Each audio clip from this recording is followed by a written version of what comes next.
గడిపే భాగ్యం మన ఛానల్ ద్వారా లభించడం నాకు చాలా ఆనందంగా ఉంది. ముఖ్యంగా సార్ ఫిబ్రవరి 25 నుంచి నేను ప్రకృతి వ్యాలీలో ఉండే పని మీద వెళ్ళి ఫస్ట్ మీ గురించి చెప్పండి. మీ పరిచయం మీరు చేసుకోవాలి కదా. నా పేరు దాట్ల రాయ జగపతిరాజు. నేను 2001లో మరి ఈ మూమెంట్లోకి డాక్టర్ న్యూటన్ గారి ద్వారా రావడం జరిగింది. మాది తూర్పుగోదావరి జిల్లా రాజమండ్రి దగ్గర ఒక పల్లె. పత్రిజీని కలిసినప్పటి నుంచి నేను వెజిటేరియన్గా మారాను. ముఖ్యంగా పిరమిడ్ స్పిరిచువల్ సొసైటీస్లో నాకు అత్యంత గొప్ప మార్పు రావడానికి ముఖ్య కారణం నేను వెజిటేరియన్ అవ్వడం, పత్రిజీ సాంగత్యంలో అనేక గ్రంథాలని మరి అధ్యయనం చేసే భాగ్యం లభించడం, ప్రకృతిలో గడిపే ట్రెక్కింగ్స్ చేయడం, అనేక కార్యక్రమాలు నేను దీంట్లో నేర్చుకుని ఎంతోమందితో మన పిరమిడ్ మాస్టర్స్తో కలిపి చేసే అవకాశం నాకు వచ్చింది. ఈరోజు మరి విశాఖ జిల్లాలో అరకు ప్రాంతంలో ప్రకృతి వ్యాలీ అని ఒక గొప్ప ఆధ్యాత్మిక శక్తి క్షేత్రాన్ని మనం తయారు చేసుకున్నాం. పత్రిజీ ఆదేశాల మేరకు 2010 నుంచి ఆ కార్యక్రమాల్ని చేస్తూ ఉన్నాం. ముఖ్యంగా ఈ క్వారంటైన్ టైంలో ప్రకృతి వ్యాలీలో ఒక క్వారంటైన్ సెంటర్గా కూడా ఒక 337 మంది వలస కూలీలకి మనం ఆశ్రయం ఇచ్చాం sir. Government quarantine centre MLA గారు, ఎంఆర్ఓ గారు అడిగితే ఆ కార్యక్రమం అంతా కూడా మనం చేసాం. తర్వాత ఈ పరిస్థితి ఇలా ఉండడానికి అంటే ఈవేళ వరల్డ్ ఎప్పుడూ కూడా ఊహించినంత ఒక గొప్ప మార్పుకు లోనవుతున్నట్టుగానే నాకు అనిపించింది. తమ నుంచి అసలు ఏంటి పరిస్థితికి కారణం, ప్రపంచం అంతా కూడా ఒక్కసారి వాళ్ళు తెలుసుకునే అవకాశం కోసం ఇది వచ్చిందా, ఒక పెను మార్పుకి కారణమా అనేది మీ ద్వారా తెలుసుకోవాలని నాకు ఉంది. మొట్టమొదటిగా మీకు నమస్కారాలు. మీరు గొప్ప సీనియర్ పిరమిడ్ మాస్టర్. మీ ద్వారా ఎంతోమంది పిరమిడ్ మాస్టర్లు అయ్యారు. మీరు ఎన్నలేని కృషి చేశారు. మీరు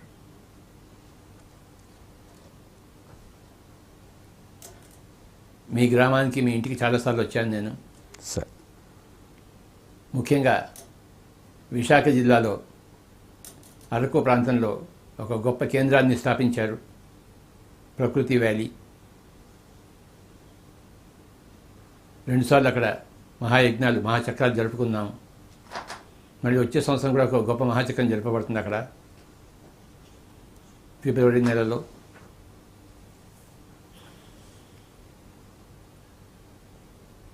ఏదో ఒకటి ప్రపంచాన్ని కుదుపాలని చెప్పేసి నేను ఎన్నో రోజుల నుంచి కోరుకుంటున్నాను. మనమంతా ప్రయత్నం చేస్తున్నాం సరే, మన పిఎస్ఎస్ఎం అంతా ప్రయత్నం చేస్తున్నాం సరే, మన పిఎస్ఎస్ఎం లాంటి ఎన్నో మూమెంట్స్ ప్రపంచం అంతా ఉన్నాయి, మనం ఒక్కళ్ళమే కాదు కదా. అయినా కూడాను ఒక ప్రపంచాన్ని కుదిపే సంఘటన జరగాలి అని కోరుకుంటూ ఉన్నాను. ఎందుకంటే మనిషి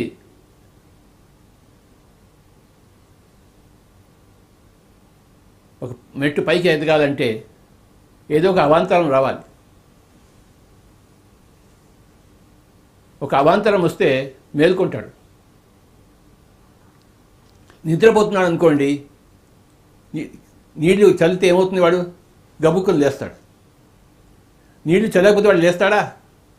వాడు ఇంకా నిద్రపోతూనే ఉంటాడు. ఈ అవాంతరం అనేది ఆ నిద్రపోతున్న వాడి కళ్ళ మీద నీళ్లు చల్లడం. వాడు లేవడు. వాడు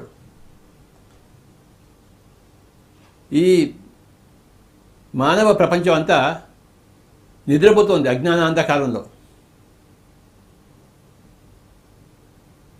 మీరు నేను ఎన్నో ప్రయత్నాలు చేస్తున్నాం లేపడానికి, కానీ ప్రపంచాన్ని అంతా కుదిపే సంఘటన రావాలి. అది ఎప్పుడు వస్తుందా నేను వెయిట్ చేస్తూ ఉన్నాను. 2000 సంవత్సరంలో అది వస్తుందని ప్రపంచం అంతా కోడి కూసింది. ప్రపంచం అంతా ఏదో అయిపోతుందని చెప్పేసి. కానీ 2000 సంవత్సరం అలా జరిగిపోయిందంటే ఏమీ కాలేదు. ఆ తర్వాత 2012 సంవత్సరంలో జరుగుతుందేమో అని అనుకున్నాం, కానీ అది కూడా ఏమీ జరగకుండా వెళ్ళిపోయింది. సో 2 సార్లు వస్తుందేమో ప్రపంచాన్ని కుదిపే సంఘటన వస్తుందేమో అని నేను వెయిట్ చేశాను, కానీ కాలేదు. 2020లో వచ్చేసింది, చెప్పా పెట్టకుండా వచ్చేసింది. ప్రకృతికి ఏం తెలుసు, ఎప్పుడు ఏం చేయాలో. మన గురించి మనకు తెలుసు, ప్రకృతి గురించి ప్రకృతికి తెలుసు. మన గురించి ప్రకృతికి తెలుసు, కానీ ప్రకృతి గురించి మనకు తెలియదు. మనకి ప్రకృతి గురించి ఎవరికి తెలుస్తుంది? ప్రకృతికే తెలుస్తుంది. కనుక ఈ 2020 సంవత్సరంలో ప్రకృతి మాత యావత్ ప్రపంచానికి ఒక గొప్ప కుదుపు ఇచ్చింది. ఇళ్లలో ఉండండి రా బాబు, లేకపోతే కరోనా కాటేస్తుందని చెప్పేసి ఎంతోమందితో కాటేసింది. కాటు వేయడం అంటే ఏమిటి? నువ్వు భూమి మీద ఉండడానికి వీల్లేదు, నువ్వు భూమిని చెరుపుతున్నావు, భూమిని ధ్వంసం చేస్తున్నావు, జంతుజాలాన్ని ధ్వంసం చేస్తున్నావు.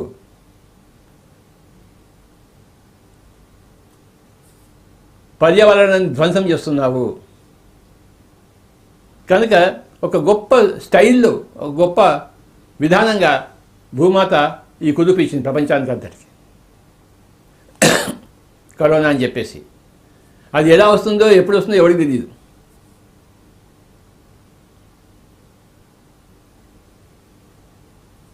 అందరూ ఇళ్లలో కూర్చోడం నేర్చుకున్నారు. ఇప్పుడు నేను కూడా ఇంట్లో కూర్చున్నాను 3 నెలలు, ఇప్పటికి 3 నెలలు అవుతుంది.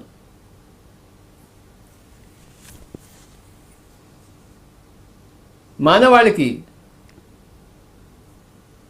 ఒక గొప్ప కుదుపునిచ్చింది. ఏదైతే 2000 సంవత్సరాలు మనం కావాలని కోరుకున్నామో, 2012 వస్తుందని అనుకున్నామో, అది 2020లో వచ్చింది. ఇప్పుడు అది తన పని తాను చేస్తుంది. వచ్చిందంటే తన పని తాను చేస్తుంది. ఇప్పటిదాకా రాలేదంటే ఇంకా సమయం రాలేదని లెక్క, వచ్చిందంటే సమయం వచ్చిందని లెక్క. అందరూ కూడాను, ప్రపంచంలో అందరూ కూడాను ధ్యానం చేయవలసిన అవసరం వచ్చింది. ఇప్పుడు చావు లేదని తెలుసుకోవాల్సిన అవసరం వచ్చింది. భయపడితే చావు వస్తుందని తెలుసుకోవాలి మనం. భయం లేకపోతే చావు రాదు. భయపడితే మనం చావకూడదు, భయం లేకుండా మనం చనిపోవాలి. ఏదో రోజు చనిపోతాం, కానీ భయం లేకుండా చావాలి. భయపడుతూ చావడం కాదు.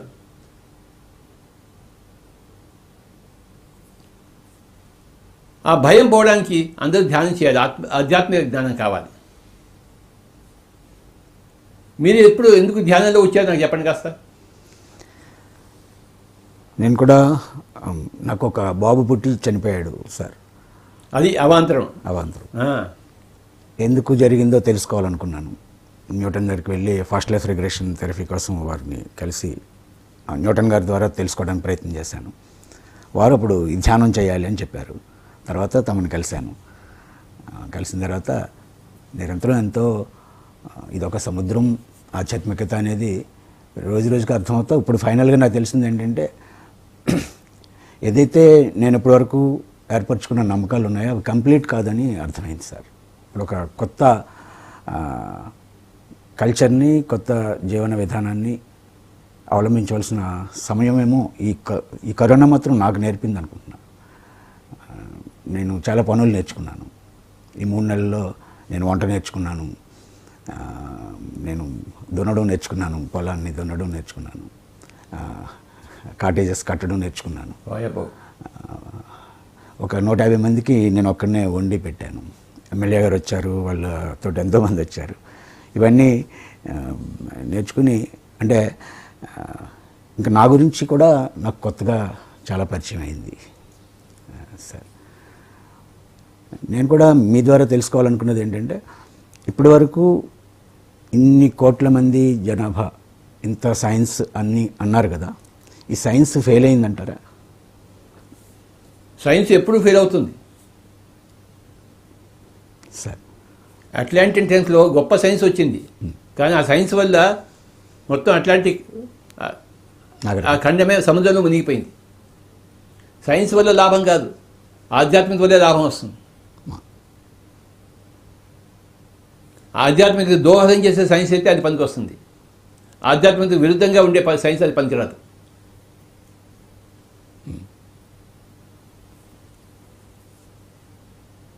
మనిషికి కావాల్సింది ఆధ్యాత్మికత, సైన్స్ కాదు. ఈ సమయం ప్రపంచం అంతా కూడా మళ్ళీ ఆ యోగా వైపు, ధ్యానం వైపు మోడీ గారు ఆల్రెడీ తప్పదు బంధునాశనం, సత్యమేవ జయతే. సార్ భారతదేశం యొక్క నినాదము, మోటో సత్యమేవ జయతే. సత్యం అన్నది ఆత్మ పదార్థం, ఆధ్యాత్మికతే సత్యం, భౌతికత సత్యం కాదు. సార్ సైన్స్ వల్ల విపరీత ధోరణిలో పోయింది. బాంబులు తయారు చేశారు. ఈ బాంబులు ఎవరు తయారు చేశారు చెప్పండి? మనమే, సైన్స్. సైన్సే. అవును. బాంబుల వల్ల ఎవరికి లాభం జరిగిందా ఎవరికైనా? అవును, వినాశనమే కదా. అంతా వినాశనమే. బాంబులు తయారు చేసిందే సైన్స్. కానీ సైన్స్ వలన మంచి కూడా జరిగింది. ఇప్పుడు ఈ జూమ్ వలన ప్రపంచం అంతా చూస్తుంది మన ఇంటర్వ్యూ. ఆ జూమ్ తయారు చేసింది కూడాను సైన్సే. పనికొచ్చే సైన్స్ ఉంది, పనికిరాని సైన్స్ ఉంది. బాంబులు తయారు చేసే సైన్స్ పనికిరాని సైన్స్. కమ్యూనికేషన్ తయారు చేసే సైన్స్ మంచి సైన్స్. తో సైన్స్లో విపరీత ధోరణి లేకుండా ఉండాలి, సక్రమంగా ఉండాలి సైన్స్. అప్పుడే అది ఆధ్యాత్మిక దూరపడుతుంది. అలాంటి సైన్స్ కావాలి మనకి. ప్రపంచాన్ని నాశనం చేసే సైన్స్ మనకోవద్దు, బాంబుల సైన్స్ మనకోవద్దు. సార్ ఫ్లైట్ సైన్స్ కావాలి, కానీ ఫ్లైట్లో బాంబులు ఉండకూడదు, మనకి బాంబులు వేయకూడదు. కానీ సైన్స్ ఏం చేసింది? అన్ని చోట్ల బాంబులు తయారు చేసింది. ప్రయోజనం కంటే వినాశనం వైపు ఎక్కువ ఉంది. సార్ ఎప్పుడైతే ఆధ్యాత్మికత ఉంటుందో బాంబులు ఉండవు అక్కడ. ఎవరికి శత్రువులు కాదు, అందరూ అందరికీ మిత్రులే అథవా తటస్థులే. కానీ శత్రువులు మటుకు ఎవరు ఉండరు. ఆధ్యాత్మిక శత్రువులు ఉండరు, తటస్థులు ఉంటారు, మిత్రులు ఉంటారు, కానీ ఆ శత్రువులు ఎవరు ఉండరు. శత్రుత్వం అనేది ఉండదు ఆధ్యాత్మికంలో. మిత్రత్వం ఉంటుంది అథవా తటస్థం ఉంటుంది. కృష్ణుడు కౌరవులకి తటస్థంగా ఉన్నాడు. హస్తినాపురానికి రాయబారానికి వెళ్ళాడు. దుర్యోధను పిలిచాడు, వెళ్ళలేదు వాళ్ళ దగ్గరికి. విదురుడి దగ్గరికి వెళ్ళాడు. విదురుడు మిత్రుడు, దుర్యోధను తటస్థుడు, శత్రువు కాదు. ఆధ్యాత్మికలో ఎవరికి శత్రువులు కాదు. మిత్రులుగానే ఉంటారు, లేకపోతే తటస్థులుగానే ఉంటారు. అంతేగాని శత్రువులు ఉండరు, బాంబులు ఉండవు. వాడు నిన్ను చంపడానికి వస్తే అప్పుడు నువ్వు వాడిని చంపుతావు, కానీ వాడిని చంపడానికి రాకపోతే నువ్వు వాడిని చంపవు. పాండవులను విశేషంగా నాశనం చేయడం కోసం వచ్చారు కౌరవులు. అప్పుడు పాండవులు యుద్ధం చేయాల్సి వచ్చింది. 5 ఊళ్ళు ఇవ్వండి చాలయ్యా అన్నారు. అర్ధరాజ్యం అక్కర్లేదు, 5 ఊళ్ళు ఇవ్వండి. కానీ దాని కూడా ఒప్పుకోలేదు. మిమ్మల్ని చంపేది అన్నారు. అప్పుడు వీళ్ళని చంపవలసి వచ్చింది. అంతవరకు చంపవలసిన అవసరం లేదు. 5 ఊళ్ళు చాలు అని చెప్పారు. ఆధ్యాత్మికలో శత్రువులు ఎవరు ఉండరు. 2 రకాల మనుషులు ఉంటారు, మిత్రులు, తటస్థులు.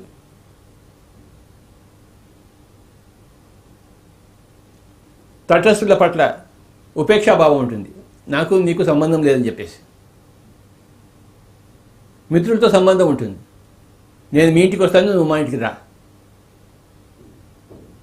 తటస్థులతో ఎలా ఉంటుంది? నేను మీ ఇంటికి రాను, నువ్వు మా ఇంటికి రాకు. నాకు నాయన నీకు నాకు సంబంధమే లేదు. శత్రుత్వం లేదు, ద్వేషభావం లేదు, కానీ మిత్రత్వ భావం లేదు, తటస్థం ఉంటుంది. దాన్ని గౌతమ బుద్ధుడు ఉపేక్ష అన్నాడు. 4 విధాల బ్రహ్మ విహారాలు చెప్పాడు గౌతమ బుద్ధుడు. మైత్రి, కరుణ, ముదితము, ఉపేక్ష. మనకన్నా ప్రాపంచికంగా బాగా ఉన్న వాళ్ళ పట్ల మైత్రి, మనకన్నా ప్రాపంచంగా తక్కువ స్థితిలో ఉన్న వాళ్ళ పట్ల కరుణ, మనకన్నా ఆధ్యాత్మికంగా ఉన్నతంగా ఉన్న వాళ్ళ పట్ల ముదితము, మనకన్నా ఆధ్యాత్మికంగా విరుద్ధంగా ఉన్న వాళ్ళ పట్ల ఉపేక్ష, ఇండిఫరెన్స్ అంటారు. ఉపేక్ష, మైత్రి, కరుణ, ముదితము, ఉపేక్ష 4 విధాలు చెప్పారు. కనుక శత్రుత్వం లేదు కనుక బాంబులు ఉండవు. బాంబులు ఉన్నాయంటే శత్రుత్వం ఉందని లెక్క. ఈ సైన్స్ బాంబులను తయారు చేసింది. అలాంటి సైన్స్ మనకి అనవసరం. ఇవాళ ఎన్వైరన్మెంట్ డే, ప్రపంచ ఎన్వైరన్మెంట్ డే. ఈ ఎన్వైరన్మెంట్ని పాడు చేసే సైన్స్ ఉంది. అలాంటి మానవికం ఉన్నారు. అలాంటి మానవులు మనకు అనవసరం, అలాంటి సైన్స్ మనకు అనవసరం. ప్రకృతిని పరిరక్షించాలి.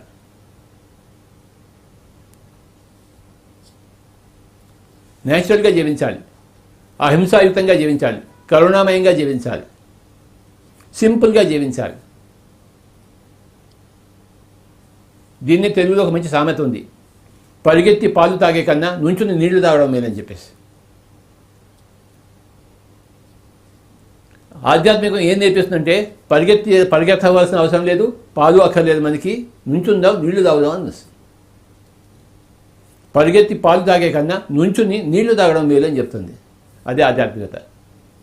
ఈ కరోనా అందరికీ ఈ ఆధ్యాత్మికత నేర్పుతుంది. ఇప్పుడు బాబు ఎక్కడికి పరిగెత్తక్కర్లేదైనా, బిజినెస్ చేయక్కర్లేదైనా, డబ్బులు సంపాదించక్కర్లేదైనా, ఉన్న డబ్బులు చాలు నీకు, నీ సమయాన్ని నీ పెళ్ళామిడ్డలతో గడుపు, నువ్వు ఇంట్లో కూర్చో, ధ్యానం చెయ్యి, వంట చెయ్యి, సంగీతం విను, సినిమాలు చూసుకో, ఎక్కడికి పరిగెత్తద్దు నాయన, నుంచో ఇంట్లో కూర్చో, నీళ్లు తాగని చెప్తాను. సో కరోనా ఏం చెప్తుంది మనకి? పరిగెత్తి పాలు తాగవద్దు, పరుగులు వద్దు, ఇంట్లో కూర్చో. దేనికి పరిగెత్తుతున్నావు? దేనికి పరిగెత్తలేస్తున్నావు నాయన? గమ్మును కూర్చో అని చెప్తుంది కరోనా. ప్రపంచం మొత్తాన్నంతా గమ్మును కూర్చోబెట్టింది. సో ఏదైతే ఎన్నో సంవత్సరాలుగా కోరుకుంటున్నానో అది వచ్చేసింది. I'm very very happy. ప్రపంచం అంతా ఇంట్లో కూర్చుంది, పరిగెత్తడం మానేసింది, పాలు కోసం అరువులు చాచడం మానేసింది, నీళ్లు తాగుతోంది. చాలు సార్. ఇప్పుడు ఈ జీవులన్నింటిలో మనిషే శక్తివంతమైన వాడు అని ఇప్పటివరకు నేను నమ్ముతూ వచ్చాను. 84 లక్షల జీవుల్లో మనిషే అంత శక్తివంతుడని. ఇప్పుడు మనిషి శక్తివంతమైన వాడు కానీ బుద్ధిహీనుడైన వాడు అయ్యాడు. ఇప్పుడు ఒక వైరస్ ముందు బుద్ధిమంతుడు కావాలి. Okay sir. శక్తిమంతుడైన వాడు బుద్ధిమంతుడు కావాలి. ఓకే. మనకి శక్తిమంతుడు అక్కర్లేదు, మనకి బుద్ధిమంతుడు కావాలి సార్. ఆ బుద్ధి ఎక్కడి నుంచి వస్తుంది? అచ్చా. సబుకో సన్మతి దే భగవాన్ అన్నాడు గాంధీజీ. ఆ సన్మతి ఎక్కడి నుంచి వస్తుంది? ఆ సన్మతి అంటే ఏమిటి? అహింస ప్లస్ ధ్యానము ఈజుకొట్టి సన్మతి. సన్మతి అయితే దుర్మతి ఉంటుంది, బుద్ధిహీనుడు అవుతాడు. ఎక్కువ శక్తి ఉంటే వాడు ఎక్కువ విధ్వంసం చేస్తాడు. శక్తిహీనుడు బుద్ధి లేనివాడైనా పర్వాలేదు, కానీ శక్తిమంతుడు మనకు బుద్ధిహీనుడు కాకూడదు. మానవుడు శక్తిమంతుడు అని అనుకుంటే వాడు బుద్ధిమంతుడు కావాల్సింది. అహింసలో జీవాలి. బుద్ధి అంటే ఏంటి? సన్మతి అంటే ఏంటి? అహింస ప్లస్ ధ్యానం. ఎక్కడ హింస ఉందో, ఎక్కడ ధ్యానం లేదో వాడు బుద్ధిహీనుడు. ఎక్కడైతే అహింస ఉందో, ఎక్కడైతే ధ్యానం ఉందో వాడే బుద్ధిమంతుడు. మనిషి బుద్ధిమంతుడు కావాలి. అందుకోసమే మన పిఎస్ఎస్ఎం కష్టపడుతుంది. పిఎస్ఎస్ఎం ఏం చేస్తుంది? బుద్ధిహీనులను బుద్ధిమంతులను చేస్తుంది. సరే, కానీ పిఎస్ఎస్ఎం అంటే ఏంటయ్యా? Spiritual science moment. పిఎస్ఎస్ఎం అంటే ఏమిటి? Pyramid spiritual societies moment.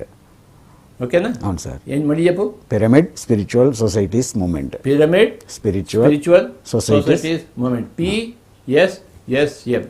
ఇంకో 2 విషయాలు చెప్తాను నీకు. Pyramid spiritual science movement, pyramid సజ్జన సాంగత్య మూమెంట్. ఇది సజ్జనుల సాంగత్యం.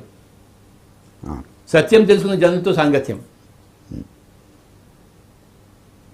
6 నెలలు నువ్వు కలిసి ఎవరితో తిరుగుతావో, నువ్వు న్యూటన్తో కలిసి తిరిగావు, అలా అయిపోయావు.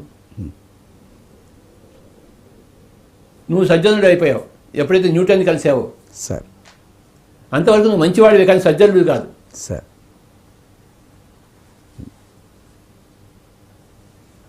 సజ్జనుడు అంటే సత్యం తెలుసుకున్న జనుడు. న్యూటన్ సత్యాన్ని తెలుసుకున్నాడా లేదా?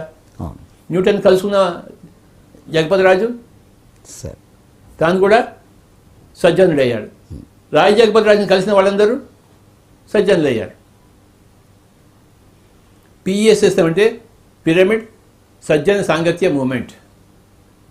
ఈ సజ్జన సంగతులు ఏం నేర్చుకుంటాం మనం? స్పిరిచువల్ సైన్స్ నేర్చుకుంటాం. Pyramid spiritual science moment.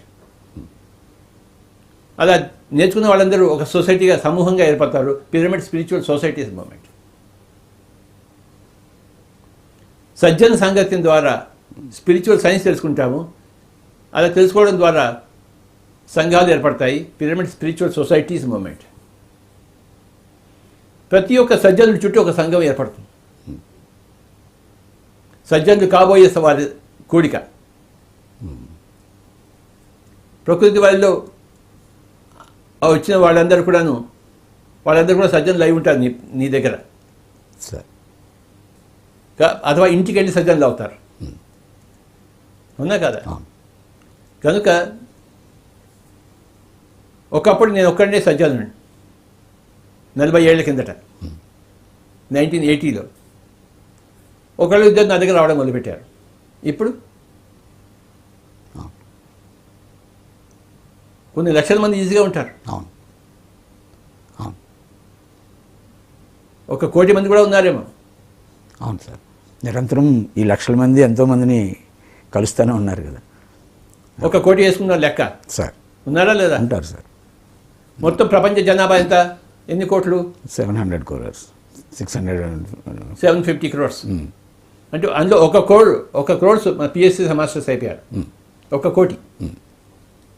ప్రపంచంలో ఉన్నది 750 కోట్లు. ఈ ఒకళ్ళు ఇంకో 10 సంవత్సరాలు ఈ 750 మందికి చెప్పలేరా? చెప్తారు.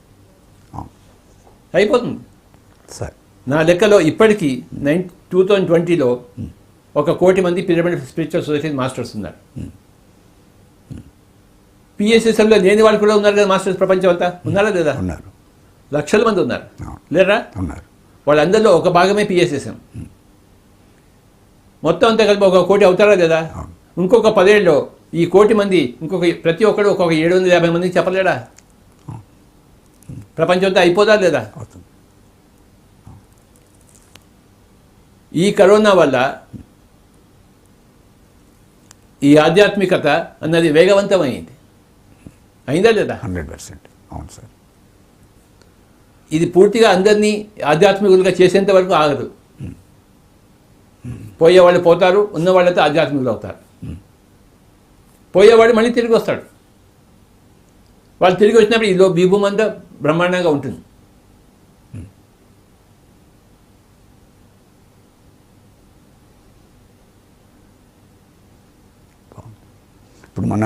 ఇప్పటివరకు మన మూమెంట్లో మీ ఇన్స్పిరేషన్ తోటే ఎంతోమంది నాలాంటి వాళ్ళు ఎంతోమంది పనిచేస్తున్నాం. ఇప్పుడు మేము ఈ నెక్స్ట్ ఎలా ఉంటే బాగుండొచ్చు సార్? ఇంకా ఎలా చేయాలి? మీరు చేస్తున్నారు బాబా, ఇంకేమిటి అందులో క్వశ్చన్ ఏముందంలో? అవును, అంటే ఈ కరోనా వచ్చిన తర్వాత ఇంత లార్జ్ గ్యాదరింగ్స్ అవి ఇప్పుడు మనకేం లార్జ్ గ్యాదరింగ్ అక్కర్లేదు సార్. మనకి పిఎంసీ ఉంది. పిఎంసీ ద్వారా అందరికి వెళ్తుంది ఇప్పుడు. ఓకే. ఇప్పుడు మనం పిఎంసీని పటిష్టం చేయాలి సార్. పిఎంసీలో మన అనుభవం పెట్టామనుకోండి ప్రపంచానికి అంతా వెళ్తుంది. అవును, అవును. ఇప్పటిదాకా బహిరంగంగా తిరిగి చేయవలసినవన్నీ చేసాం మనం. ఇప్పుడు బహిరంగంగా తిరగవలసిన అవసరమే లేదు. ఓకే. అంత ఛానల్ ద్వారా, డిజిటల్ ద్వారా. ఓకే. మనకి మంచి రోజులు వచ్చాయి ఇప్పుడు. వచ్చేది నాగే. ప్రధానమంత్రి చెప్పిన వచ్చేది నాగే. అచ్చా. ఇంట్లో కూర్చొని మనం పని చేసుకుంటున్నాం. నిన్న నేను సార్ కాన్పూర్ మాస్టర్తో మాట్లాడాను, ముంబై మాస్టర్తో మాట్లాడాను, అహ్మదాబాద్ మాస్టర్తో మాట్లాడాను, బెంగళూరు మాస్టర్తో మాట్లాడాను, తమిళనాడు మాస్టర్తో మాట్లాడాను, అందరితో మాట్లాడాను, తెలంగాణ మాస్టర్తో. ఇంట్లో కూర్చుని ఒకప్పుడు వెళ్ళి ఏ పని చేసేవచ్చు, ఇప్పుడు ఇంట్లో నుండి అదే పని చేస్తున్నాను. కాలం మారిపోయింది సార్. మన కష్టాలన్నీ తీరిపోయాయి. దుక్కి దున్నాము, విత్తనాలు వేసాము, కలుపు తీసాము, నీరు పారించాము, అన్ని కంకులు వస్తున్నాయి. ఇంకేం చేయాలి మనం ఇప్పుడు? కంకులు వచ్చినప్పుడు ఇంకేం చేస్తాం స్వామీజీ? ఆ ఫలాల్ని చూస్తూ ఆనందంగా ఉంటాం. ఇంకా చేయవలసింది ఏమి లేదు, చేయవలసినవన్నీ అయిపోయినాయి. ఓకే. అన్ని కంకులు వచ్చాయి.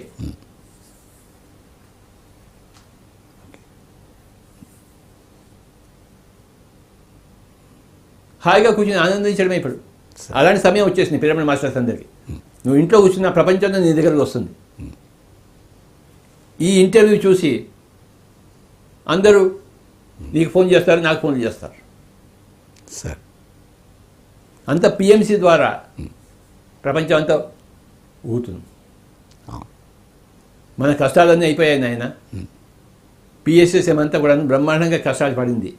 కష్టాలు ఎప్పటికీ ఉండవు, నష్టాలు ఎప్పటికీ ఉండవు, సుఖాలు కూడా ఉంటాయి, సంతోషాలు కూడా ఉంటాయి, సంబరాలు కూడా ఉంటాయి. కంకులు కోసుకున్నప్పుడు సంబరమే.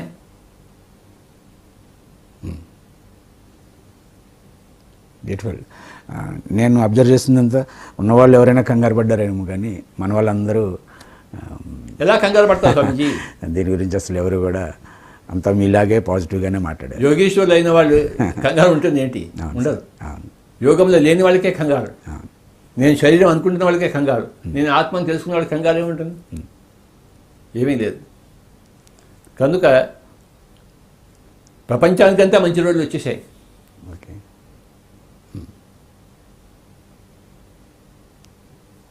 ఈ యొక్క కరోనా అనేది ప్రపంచాన్ని కుదిపేసింది. నీకున్న భావాలను తుడిచేసింది.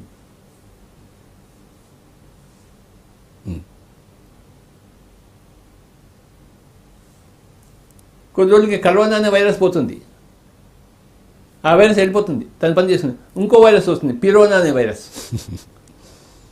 తర్వాత టిరోనా అనే వైరస్ వస్తుంది. ఇంకో వైరస్ హా అనే వైరస్ వస్తుంది.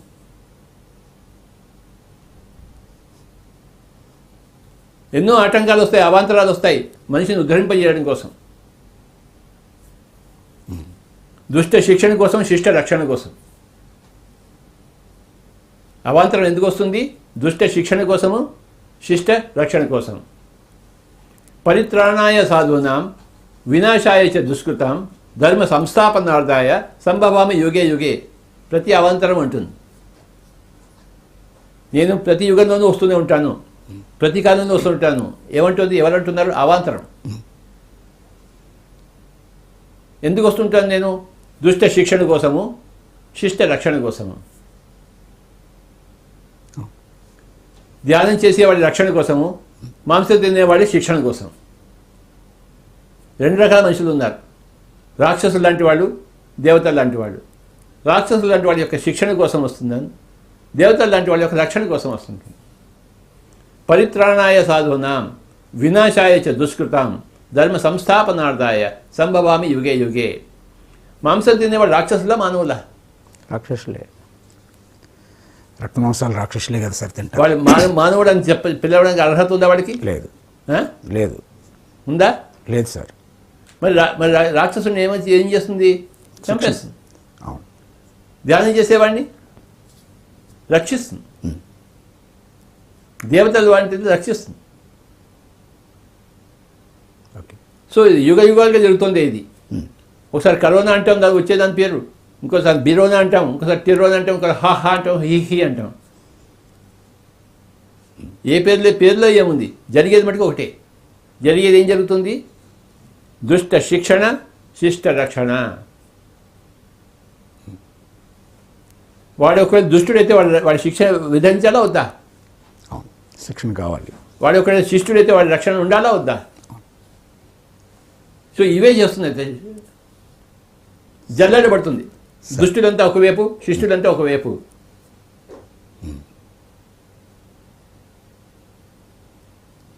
కృష్ణుడు ఏం వచ్చాడు? కౌరవులంతా చావడం కోసం, పాండవులంతా రక్షించడం కోసం వచ్చాడు. పాండవులను రక్షించాడా లేదా శ్రీకృష్ణుడు? రక్షించలేదా? రక్షించాడు. కౌరవుల నాశనం కోసం అన్ని ప్రయత్నం చేశాడా లేదా కృష్ణుడు? చేశాడు. పాండవుని లక్క ఇంటి నుంచి రక్షించాడు కృష్ణుడు. కర్ణుడి యొక్క అస్త్రాల నుంచి అర్జున్ రథాన్ని తొక్కి రక్షించాడు. రక్షించాడా లేదా? కృష్ణుడు ఎందుకు వచ్చాడు? రక్షించడానికి. దుష్ట శిక్షణ, శిష్ట రక్షణ. కరోనా కూడా అందుకే వచ్చింది. సార్, మీరు 2005లో మనం మారేడుమిల్లి ట్రెక్కింగ్కి వెళ్ళాం సార్. ఆ రోజు మీరు అన్నారు నాతో, ఒక 30 సంవత్సరాలు మనం అడవిలో ఉండవలసి వస్తుందయ్యా, నగరాల్లో ఎవరు ఉండరు అని అప్పుడు అన్నారు. అంటే మీరు భవిష్యత్తుని చూసి అన్నారా సార్?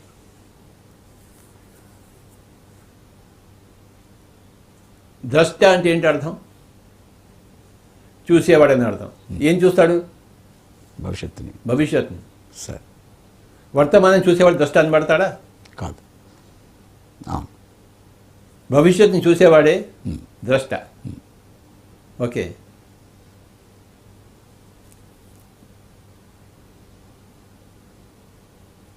భవిష్యత్తుని ఎలా చూస్తాం మనం? ఎలా చూస్తాం చెప్పు? జ్ఞానం, బుద్ధి. భవిష్యత్తుని చూడగలిగిన వాడే జ్ఞాని, భవిష్యత్తుని చూడలేని వాడే అజ్ఞాని.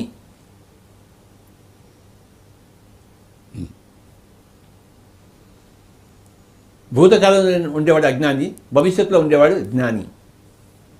సో నన్ను నేను ఒక ద్రష్టగా మలుచుకున్నాను. అంటే ఒక భవిష్యత్తు చూసేవాడిగా నేను మలుచుకున్నాను. ఎన్నో పుస్తకాలు చదివి, సజ్జన సాంగత్యం చేసి, ధ్యానం చేసి మలుచుకున్నాను, ద్రష్టగా మలుచుకున్నాను. మలుచుకున్నప్పుడు ద్రష్టను అయ్యాను. భవిష్యత్తు ఎలా ఉంటుందో, ఎలా ఉండాలో నాకు తెలుసు.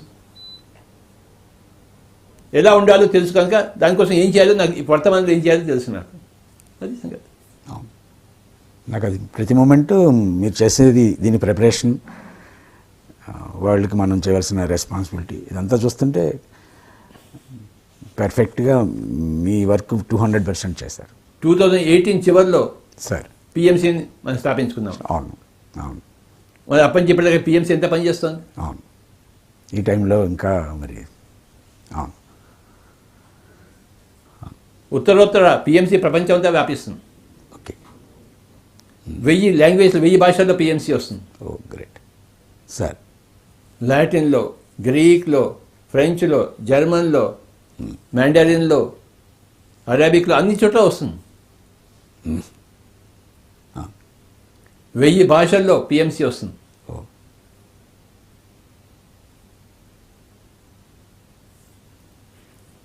మర్రి చెట్టుకి ఎన్ని ఊడలు ఉంటాయి? ఇన్ఫినైట్. అవును సార్.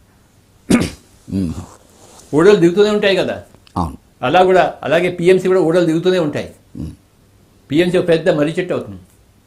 ప్రపంచాన్ని అంతా పరిరక్షించే మర్రి చెట్టు అవుతుంది. తప్పదు. గ్రేట్. ఇది సత్యము. సార్. ధ్యానం అనేది సత్యము, అహింస అనేది సత్యము, పిరమిడ్ ఎనర్జీ అనేది సత్యము. సత్యము వ్యాపిస్తుంది. నీరు పళ్ళెం ఎరుగు, సత్యము వ్యాప్తి నెరుగు. ఓకే. నీరు పళ్ళెం ఎరుగునా లేదా? అవును.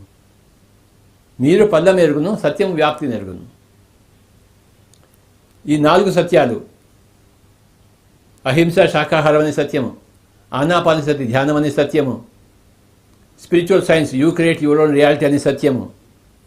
నీ వాస్తవానికి ఎవరు సృష్టికర్త? నేనే.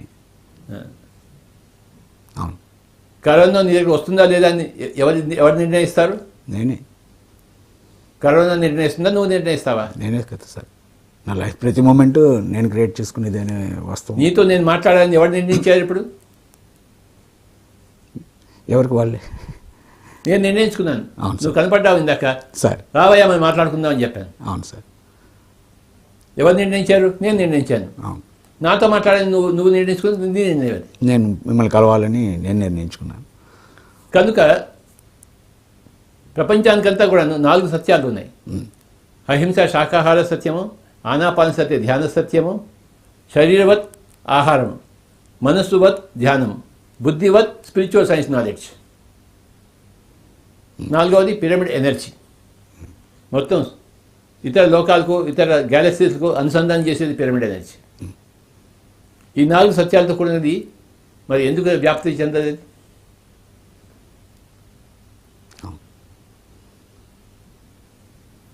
శిష్టుడు అంటే ఎవడు? సత్యం ఉన్నవాడు దేవుడు శిష్టుడు. శిష్టుడు. దుష్టుడు ఎవడు? సత్యం లేనివాడు దుష్టుడు. హింసలో ఉండేవాడు దుష్టుడు. ఇంకొకరిని చంపి తినేవాడు దుష్టుడు. చేపని చంపి తినేవాడు దుష్టుడు. మేకని చంపి తినేవాడు దుష్టుడు. ఆవుని, ఎద్దుని చంపి తినేవాడు, ఒంటిని చంపి తినేవాడు దుష్టుడు కాదా? అవును.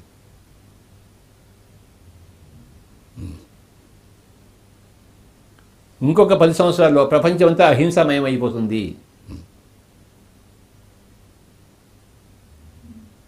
కరోనా తర్వాత పిరోనా వస్తుంది, పిరోనా తర్వాత సరోనా వస్తుంది, సరోనా తర్వాత హాహా వస్తుంది, తర్వాత హీహీ వస్తుంది. అన్నీ వస్తాయి, పేర్లు మారుతాయి, కానీ జరిగేది ఒకటే. ఏమిటాయంటే దుష్ట శిక్షణ, శిష్ట రక్షణ. పరిత్రాణాయ సాధూనాం వినాశాయ చ దుష్కృతాం ధర్మ సంస్థాపనార్థాయ సంభవామి యుగే యుగే. నేను వస్తూనే ఉంటానని చెప్తుంది. ఎవరు చెప్తున్నారు? ఈ అవాంతరం, మార్పు, షిఫ్ట్, యాక్సిస్ షిఫ్ట్ వస్తూనే ఉంటుంటారు. ఈ 2020 సంవత్సరంలో మనం చూస్తున్నాం. ఇది నాకు మటుకు హాయిగా ఉందయ్యా. 2 నెలలు హాయిగా ఇంట్లో కూర్చున్నాను నేను.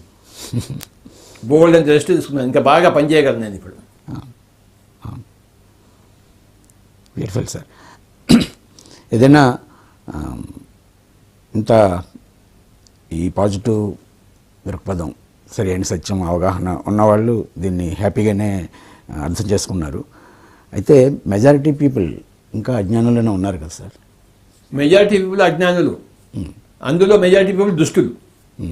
అజ్ఞానుల్లో మెజారిటీ పీపుల్ దుష్టులు ఉన్నారు. వాళ్ళందరి కర్మ హ్యూమనిటీ అనుభవించవలసి వస్తుంది. ఎవరి కర్మ కూడా అనుభవించాల్సిందే. ఆ కలెక్టివ్ కర్మ మనందరం కూడా అనుభవించవలసి వచ్చిందంటారా? ఇప్పుడు వీళ్ళందరూ మనమేం అనుభవించాం, మన కర్మ మనం అనుభవిస్తాం. మనం హాయిగా ఉన్నాం, నేను హాయిగా ఉన్నాను, నువ్వు హాయిగా లేవా? అవును. నువ్వేమో అనుభవిస్తున్నావా? హాయిగానే ఉన్నాం. మరి ఇంకేంటి మరి? మరి ఓకే ఓకే సార్. ఇంకొకటి కర్మ ఇంకోటి ఎవడు అనుభవించడు. అంటే మానవాళి చేసిన తప్పిదం మొత్తం మానవ సమాజం అనుభవిస్తుందా అని ఎవరికి వారే యమునా తీరే. ఓకే. నీ కర్మ నీది, నా కర్మ నాది. అంతేగాని గ్రూప్ క్వశ్చనే లేదు. అచ్చా అచ్చా, క్వశ్చనే లేదు సార్. ఇండివిజువల్. ఓకే, బాగుంది సార్. ఇప్పుడు ఈ దేశం, భారతదేశం, ఇది ఈ ఆధ్యాత్మిక జ్ఞానాన్ని అత్యున్నత శిఖరంలో ఉన్న దేశం కదా సార్. రియల్గా ఇప్పుడే అందరూ ఈ దేశం వైపు కూడా పూర్తిగా చూస్తున్నారని అనిపిస్తుంది. అది భారతదేశం ప్రపంచంలో అగ్రగామి దేశం అవుతుంది. That is there on the cards sir. సత్యం ఉన్న దేశం అగ్రదేశం కాబట్టి ఇంకే దేశం అవుతుందా బాబు? బాంబు ఉన్న దేశం అగ్రదేశం అవుతుంది ఏంటి? బాంబు వేస్తే అగ్రదేశమా? మిలిటరీ ఉంటే అగ్రదేశమా? మనిషిని చంద్రుడి మీద పంపిస్తే అగ్రదేశం అవుతుందా? సత్యం ఉన్న దేశం అగ్రదేశము. గ్రేట్. యాజ్ ఇట్ ఈస్ భారతదేశం అగ్రదేశం బాబా సార్. ఎప్పుడో అయ్యేది కాదు, ఇప్పుడే ఉంది. అది ఎప్పటించో ఉంది అగ్రదేశం. అగ్రదేశం అంటే నువ్వు ఏదో డబ్బులు ఎక్కువ ఉంటే అగ్రదేశము, అన్ని బంగారు రోడ్లు ఉంటే అగ్రదేశం అనుకుంటున్నావు కాదు కదా. భారతదేశం ఎప్పుడు అగ్రదేశమే, ఇప్పుడు అగ్రదేశమే, ఎప్పటికీ అగ్రదేశమే. ఓ గ్రేట్. ఎక్కడ సత్యం ఉందో అదే అగ్రం అవుతుంది. భారతదేశం ఎప్పుడు అగ్రదేశమే, ఇప్పుడు అగ్రదేశమే.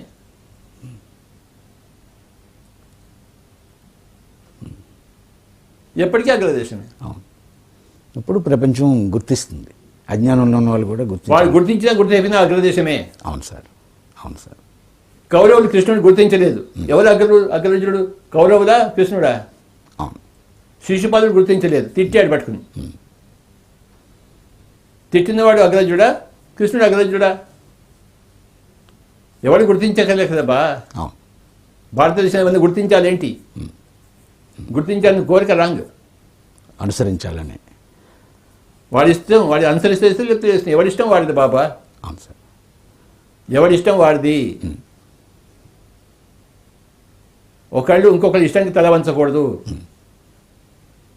యథా ఇచ్చసి తథా కురు, భగవద్గీత సందేశం. నీ కర్మకి నువ్వు బాధ్యుడు, నా కర్మకి నేను బాధ్యుడిని. నీ ఇష్టం నువ్వు చేయి, నా ఇష్టం నేను చేస్తాను. నువ్వు హింసలో ఉంటా అంటే ఉండు. ఇంకో కరోనా, బిరోనా, టిరోనా వస్తాయి నీకు. నువ్వు అహింసలో ఉన్నావా? ఏ కరోనా లేదు, ఏ బిరోనా లేదు, టిరోనా లేదు నీకు. అవును, అది రుజువైంది సార్. ఈ క్వారంటైన్ సెంటర్కి పంపుతున్నప్పుడు మన వాళ్ళే కొంతమంది కూడా రాలేదు. రమ్మన్నా కూడా రావడానికి ఎందుకంత రిస్క్ తీసుకోవాలి అన్నారు. నేను ఇదే అనుకున్నా, నా కర్మ, నా అనుమతి లేనిది ఏది కరోనా నాకు వస్తుంది. క్వారంటైన్ సెంటర్ ఇచ్చాను, నేనేం మాస్కులతోటి వాళ్ళ దగ్గర తిరగలేదు, వాళ్ళతో కలిసి ఉన్నాను. నాకు అర్థమైంది.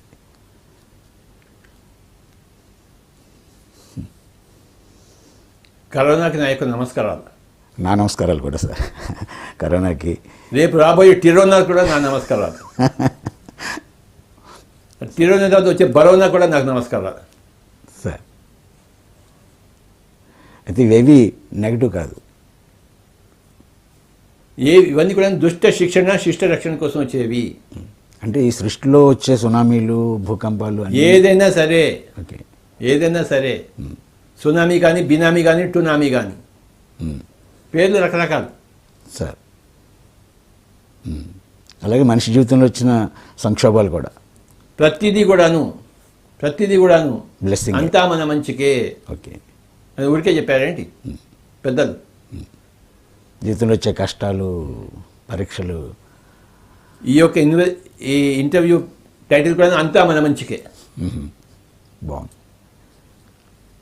అర్థమైందా సార్. అంతా మన మంచిగా తెలుసుకున్నవాడే సజ్జనుడు.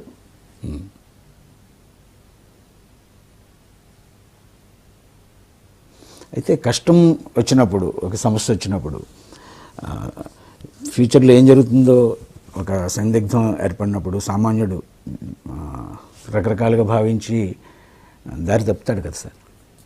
నువ్వు అనుకునే సామాన్యుడిగా ఉండకూడదు, అజ్ఞానిగా ఉండకూడదు, సుజ్ఞాని కావాలి.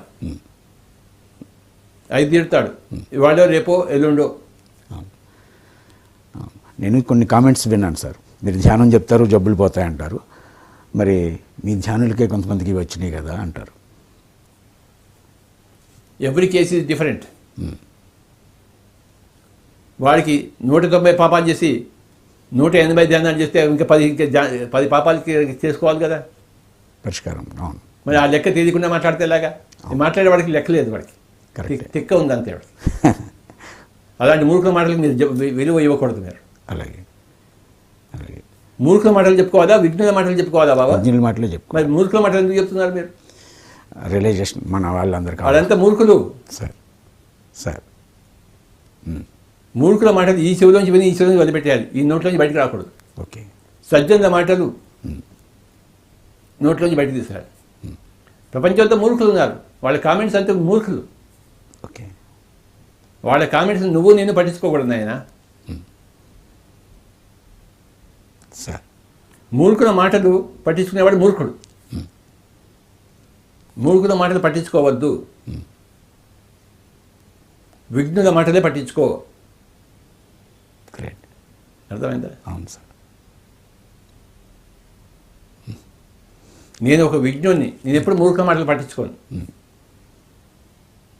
వాళ్ళ మాటలు నా నోట్లోంచి ఎప్పటికీ రావు, విఘ్నుల మాటలే నా నోట్లోంచి ఎప్పటికీ వస్తాయి. చాలా బాగుంది. టైం ఎంత అయిందమ్మా?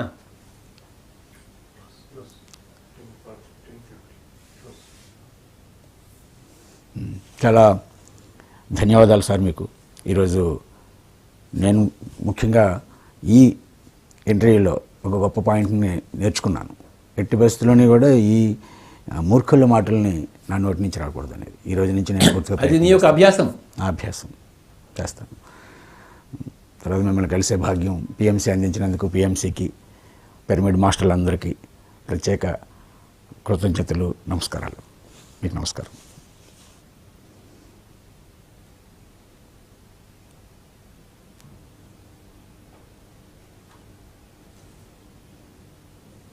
భగవద్గీతలో ఉన్న ఈ శ్లోకం, ఏ శ్లోకం ఇది?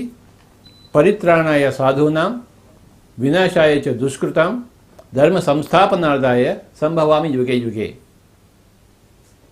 అది కృష్ణుడికి చెల్లుతుంది, కరోనాకి చెల్లుతుంది, సునామీకి చెల్లుతుంది, ఏ పెద్ద అవాంతరానికైనా చెల్లుతుంది, ఏ పెద్ద అవతారానికైనా అదే. పరశురాముడు ఎందుకు వచ్చాడు? ఆ క్షత్రియులందరినీ చంపేశాడు. ఎందుకు చంపాడు క్షత్రియుల్ని? అహంకారం వాడికి. ప్రజలకి దుష్పరిపాలన ఇస్తున్నారు, చంపేశాడు అందరు. చంపాడా లేదా? ఆ చంపడం కరెక్టా కాదా? అంటే పరశురాముని చంపితే రైటును, కొరని చంపితే రాంగా? ఎట్లా?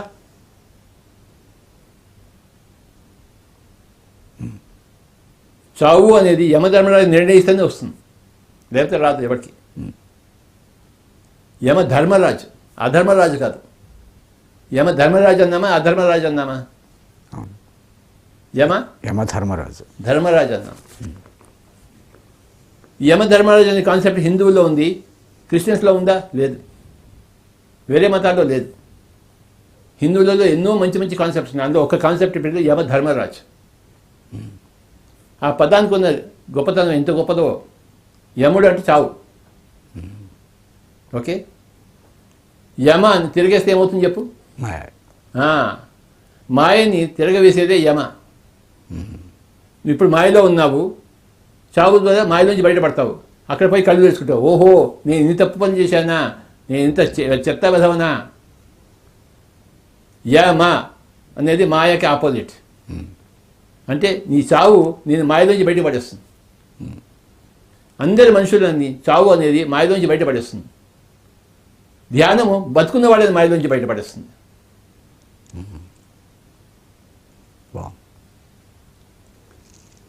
ధ్యానం లేని వాళ్ళని చావు మాయలోంచి బయటపడేస్తుంది. యమ, మాయకి యమ. ఎంత చక్కగా పిలిపాడు. అది కూడా ధర్మరాజు, ధర్మంతో కూడుకున్నది. అది అధర్మంగా ఎవరికి చావు రాదు. ఎవరు నిర్ణయించుకుంటే వాళ్ళు వస్తుంది. కొంతమంది గర్భంలో ఉండిపోతారు, వాళ్ళు గర్భంలో ఉండడానికి నిర్ణయించుకున్నారు. వాళ్ళు పుట్టడానికి నిర్ణయించుకోలేదు. వాళ్ళ నిర్ణయం ప్రకారం వాళ్ళకి జరుగుతుంది. కొంతమంది పుట్టి కొన్ని రోజులు, మీ అబ్బాయి ఎన్ని రోజులకి పోయాడు? 6 months. మరి 6 months కోసమే వాడు వచ్చాడు. ఆ 6 months పుట్టి మరి పోయి నీకు జ్ఞానోదయం కలిగించడం కోసం వచ్చాడు. ఆ అబ్బాయి పోవడం ధర్మంగానే పోయాడు, అతని ఇష్టం ప్రకారమే పోయాడు. నీ ఇష్ట ప్రకారం ఉండలేదు, అతని ఇష్ట ప్రకారం ఉన్నాడు. అతని ఇష్ట ప్రకారం, నీ ఇష్ట ప్రకారం పోలేదు.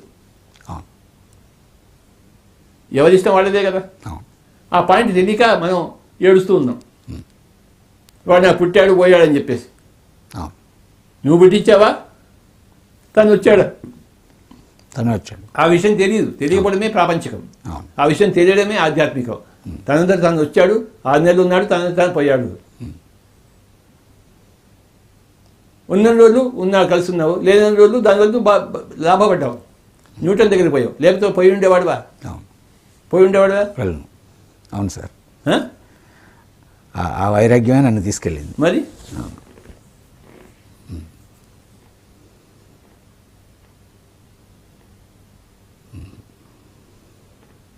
యమధర్మరాజు కాన్సెప్ట్. యమ అంటే చావు. మాయలోంచి బయటపడేది చావు. ఈ కరోనా వాళ్ళు చనిపోయిన వాళ్ళందరూ పైలో ఒకరికి వెళ్ళి హాయిగా కళ్ళు విప్పి చూస్తున్నారు. వాళ్ళు తెలివితో ఉన్నారు. వాళ్ళు సంతోషిస్తున్నారు, ఓహో ఇలా ఉందా సంగతి అని చెప్పేసి. వాళ్ళు ఎంతో సంతోషంతో గెంతుతున్నారు. వాళ్ళు మాయలోంచి బయటపడిన వాళ్ళు మళ్ళీ నిర్ణయించుకున్నారు, ఈసారి నేను మళ్ళీ బాగా పోతాను, బాగా ధ్యానం చేస్తాను, మనం గొర్రెని తిన్నాను, ఈసారి గొర్రెని తిన్నాను, వాడు నిర్ణయించుకుని వస్తాడు. వాడు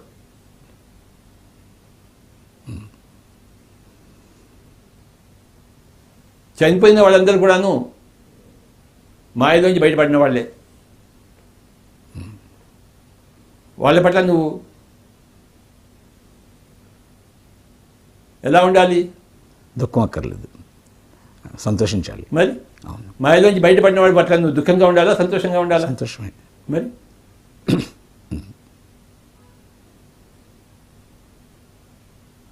ఇక్కడ దుష్టులను శిక్షించి పైదో ఒకరు పంపించి అక్కడ శిష్టులను చేసింది కరోనా. ఇది మెగా పిక్చర్ చూడడాన్ని ఆధ్యాత్మికత అంటారు. మైక్రో పిక్చర్లో ఉంటే అది ప్రాపంచికత, మెగా పిక్చర్లో ఉంటే ఆధ్యాత్మికత. చావు అనేది ఎవరికి లేదు. హతో వా ప్రాప్తిస్తే స్వర్గం. నువ్వు చనిపోతే స్వర్గానికి వెళ్తావు పోయ్. నువ్వు కారు కింద పడి చచ్చినా, సునామీ వల్ల చచ్చినా, ఎవరైనా కత్తి పొడిచి చచ్చినా, కరోనా వల్ల చచ్చినా, దేని వల్ల చచ్చినా నువ్వు స్వర్గానికి వెళ్తావు.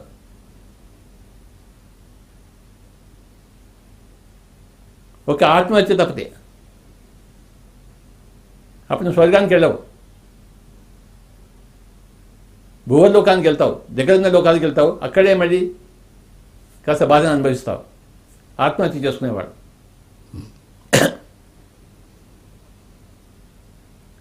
ఎవడైనా సరే చచ్చిపోయిందో స్వర్గానికి వెళ్తాడు, ఆత్మహత్య చేయనివాడు. ఎందుకు ఏడుస్తున్నావు మరి?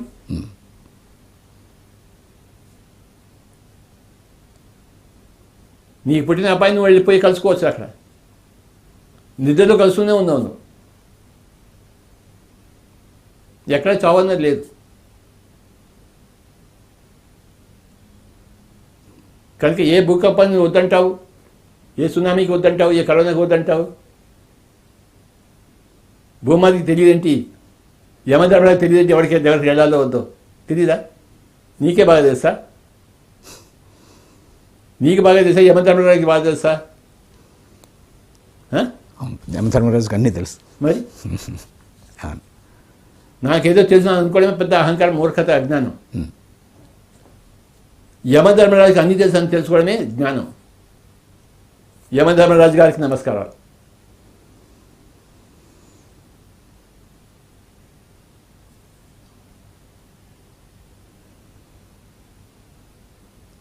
కాసేపు ధ్యానం చేద్దామా? చేద్దాం సార్. యమధర్మరాజు గారి పేరు మీద సార్ సార్ కాసేపు ధ్యానం చేద్దాం. ఆయన తలుచుకుంటూ, సార్ ఆ గొప్ప ధర్మరాజుని, యమధర్మరాజుని తలుచుకుంటూ ధ్యానం చేద్దాం. బాగుంది. ఒక 10 నిమిషాలు. సార్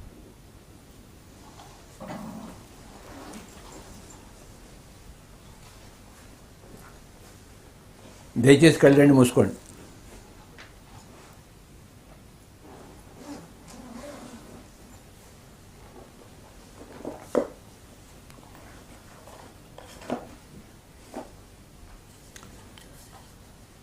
యమధర్మరాజుకు జై.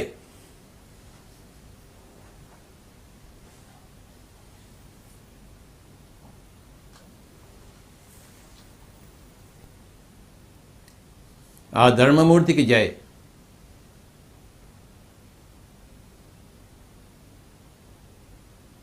ఆ మాయలోంచి బయటపడేసే వాడికి జై.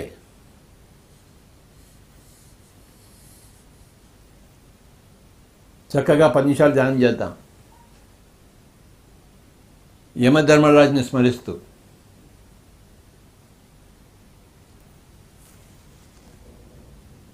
ఆ ధర్మానికి జేజేలు కొడుతూ.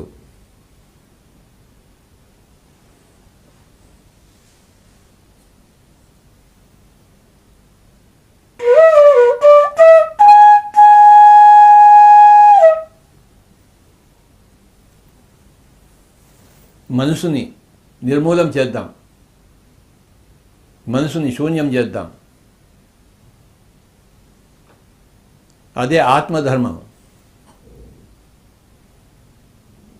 ఆత్మధర్మం పేరే ధ్యాన ధర్మం.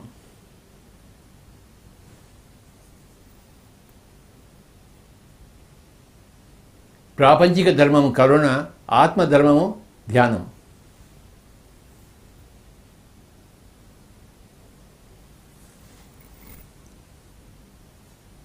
రెండు విషయాలు ఉన్నాయి, ప్రాపంచికము, ఆధ్యాత్మికము. రెండు ధర్మాలు ఉన్నాయి. ప్రాపంచిక ధర్మం కరుణ, ఆధ్యాత్మిక ధర్మం ధ్యానం. కరుణామయులుగా ఉండాలి మనం, ధ్యానమయులంగా ఉండాలి.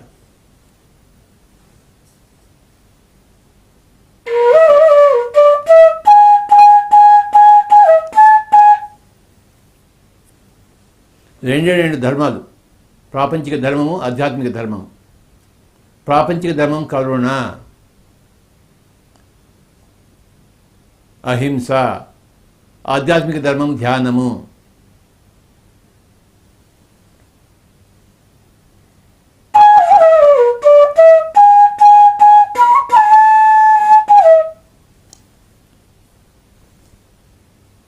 ఈ రెండు ధర్మాల్లో ప్రాపంచిక ధర్మము ఆధ్యాత్మిక ధర్మంలో పునీతుడైన వాడే పిరమిడ్ మాస్టర్. రెండు ధర్మాల్లో ఉండేవాడే పిరమిడ్ మాస్టర్. కరుణా ధర్మము, ధ్యాన ధర్మం. ఎవరూ కళ్ళు తెరవరాదు. కళ్ళు తెరిస్తే కరుణా ధర్మం ఉండాలి, కళ్ళు మూసుకుంటే ధ్యాన ధర్మంలో ఉండాలి. కళ్ళు తెరిస్తే ప్రాపంచికము, కళ్ళు మూస్తే ఆధ్యాత్మికము.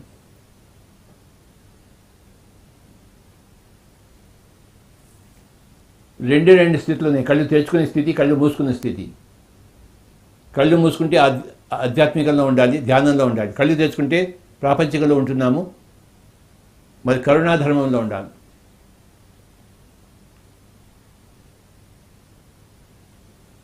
పది నిమిషాలు ఎవరు కళ్ళు తెరవరాదు. ధ్యాన ధర్మంలో ఉన్నవారు.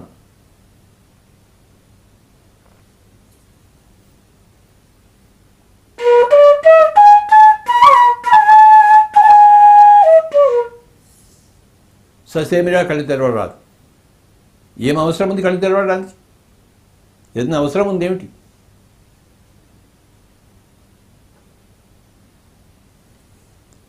అవసరం లేనప్పుడు ఎందుకు కళ్ళు తెరుస్తున్నాము?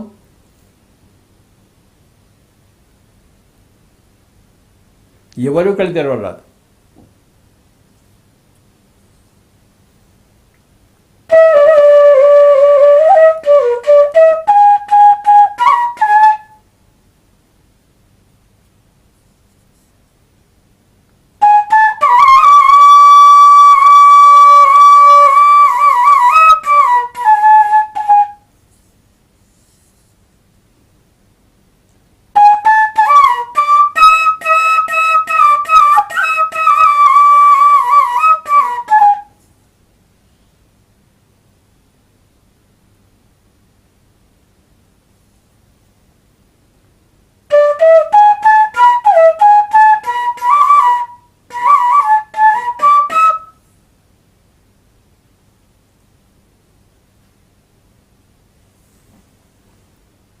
కేవలం 10 నిమిషాలు.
ఆఖరి 5 నిమిషాలు.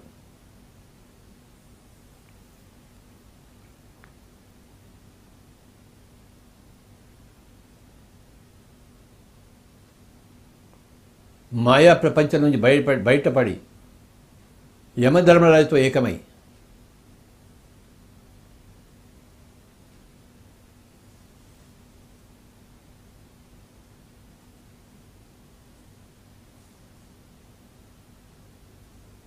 అంతా మన మంచికే అని తెలుసుకుంటూ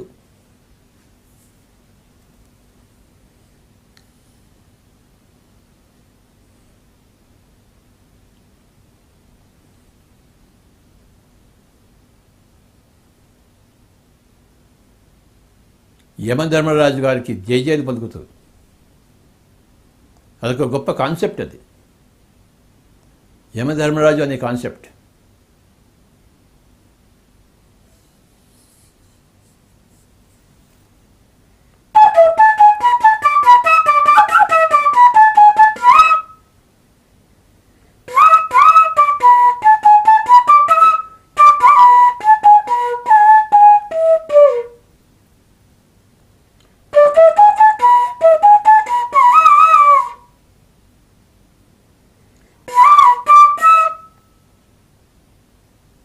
ఆఖరి 5 నిమిషాలు.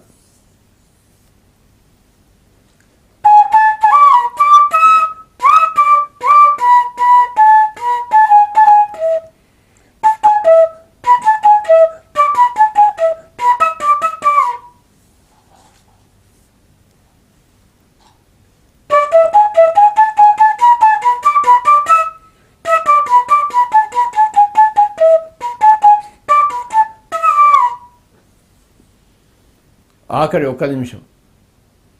Be with your breath. Be with your normal, natural, easy, soft, simple, tender, peaceful, tranquil breath.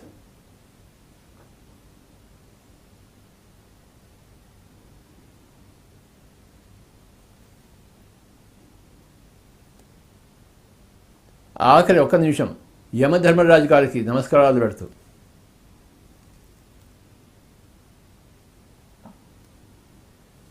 ఆ ధర్మమూర్తికి నమస్కారాలు పెడుతూ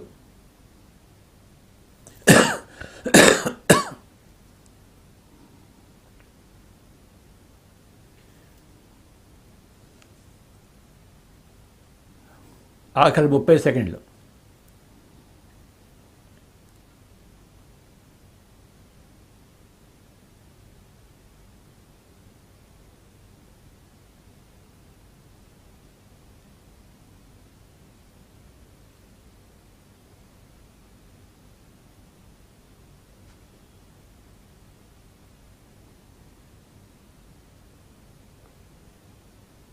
అంతా మన మంచికి అనే సత్యాన్ని మనం తెలుసుకుంటూ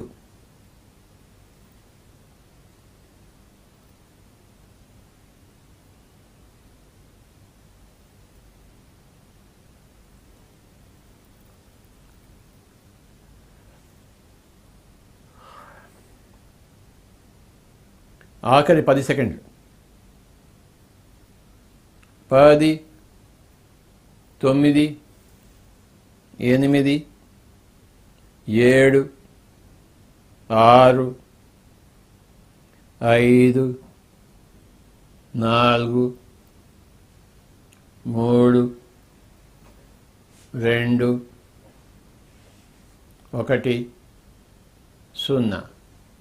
మెల్లిగా 2 చేతులు కళ్ళ మీద పెట్టుకుందాం. 5 క్షణాలు. 5, 4, 3, 2, 1, 0. 2 చేతులు తీసేస్తూ కళ్ళ తెరుద్దాం. థ్యాంక్ యూ జగపతిరాజు గారు. సార్, ఇవాళ మిమ్మల్ని కలుసుకోవడం చాలా బాగుంది. Sir, after many days. Thank you sir.